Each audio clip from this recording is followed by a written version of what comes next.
Majelis Ulama Indonesia Tanah Datar terbitkan fatwa terkait hewan kurban.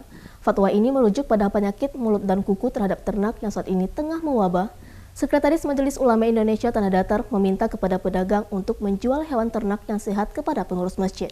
Hal ini terkait wabah penyakit mulut dan kuku pada hewan ternak yang terjadi saat ini.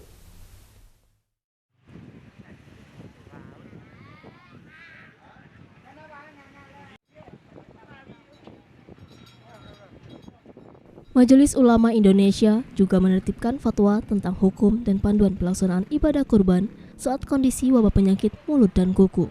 Dalam fatwa tersebut disebutkan bahwa hewan yang terjangkit PMK dengan gejala klinis kategori ringan atau telah sembuh dinyatakan sah untuk dijadikan hewan kurban. Sebaliknya, hewan kurban yang terjangkit PMK dengan gejala klinis kategori berat dan tidak bisa berjalan, maka hewan tersebut tidak sah untuk dijadikan sebagai hewan kurban.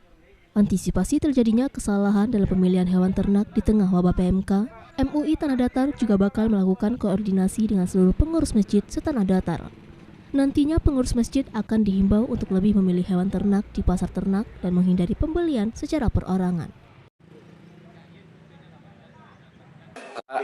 Majelis Ulama Indonesia menghimbau kepada pertama tentu penyedia sapi kurban untuk lebih sangat hati-hati dalam pengadaan hewan kurban, karena pada prinsipnya kurban itu tetap memberikan perhatian jangan sempat menyebarkan penyakit terutama kepada yang memanfaatkannya.